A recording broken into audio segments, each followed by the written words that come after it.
The last time we discussed about how I started my talking phase in dating Jie Jie, and from our early talking phases, I was still really shocked at the fact she even reached out to me. She looked like a model and looked very wealthy like a model. And okay, do keep in mind, I know money is tempting, but I'm not someone who cares too much about money because when it comes to dating, seeing how greed destroyed my family made me really have a thing against money. They scheme against each other every day like Chinese eunuchs on C-dramas about how to scam and steal from each other. Made me really wish to find true love. I remember telling my friends about it and even thought I was dating like a celebrity or something in China. We even tried looking her up. Continue on the story of when she made me coax her to sleep. While drunk, she even pressured me a lot about dating, making remarks like, I guess I shouldn't even be mad at you. It's not like you're my boyfriend or anything. And I know this is probably an obvious trap, but I got curious what Jie Jie had to say, so I remember I even asked her while she was drunk, then what are we? She replied, I'm your Pokemon Go. I remember laughing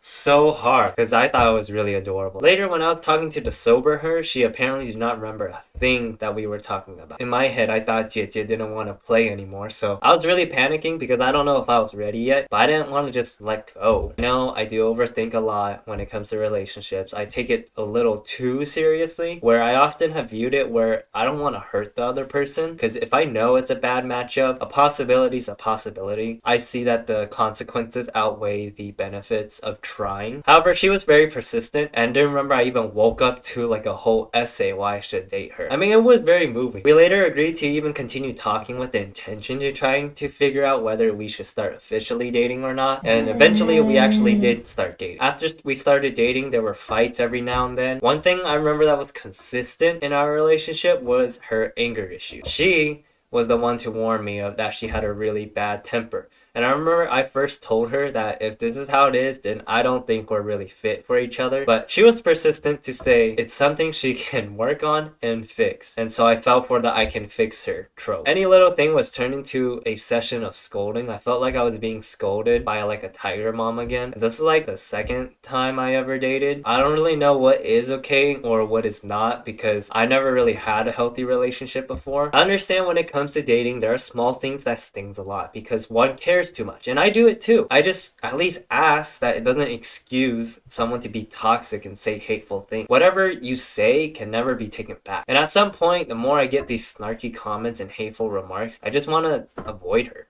You know, it's annoying. And especially because I'm too soft of a person where I wouldn't say anything such as you're being toxic, you're being immature. Most I would say is You're being bad. and again, I just wish that there was this respective kind of double standard because if I'm gonna be that lenient and soft-hearted, even when I'm upset, I was hoping that I get the same treatment back. However, whenever she isn't upset, it was like a whole different person. She was very nice, very caring, very loving. And we talked a lot about our interests despite our age gap and different state in life. I'm still in college while she's already done having a full-time job in her field of study. One thing you need to keep in mind is that she consistently asked me if I was really dating her for money or for true love. As tempting as it is, I know, but no, I was actually dating her for my true love. She taught me that there's a trend in China that where younger men are starting to date Jie Jie's as a business. No, that strategy is for the new year, for the aunties and uncles to drop you more red envelopes, not for exploiting Jie Jie's. Because even when it came to my birthday, I didn't ask or intend to get anything from her. However, the closer it got to my birthday, she asked for my address, and I guess I was slowly falling in love, so I didn't quite mind giving my address to her, but I was more worried of the idea that she was going to do something like spend thousands of dollars for something extravagant, like thinking the next day she'll just pull up to my apartment. I just said that it could be something small. She spent a whole grand on me. And if you don't know, for my American audience, one Chinese RMB is like 14 cents in the USA. She watches my videos and saw how many people criticize the belt I wear and how ugly it is in other people's eyes. So she bought me a belt that was worth 100 euros, and converting to her currency, that's almost like 800 RMB, and I'm guessing that's like the same as $800 to them. I'm not too sure, but anyways, she did do also express delivery for international shipping as well, and although she didn't tell me how much it was, it's safe to say it costed around a whole grand. Because 40 euros, 100 euros, convert that's a little over 1000 RMB. Not sure how much it is to her, but just from the numbers, it looked like a lot. Anyways, that's it for this part. Next, I'll talk about how it started to fall apart and how the relationship became more abusive and toxic, making me question if I did get scammed or not.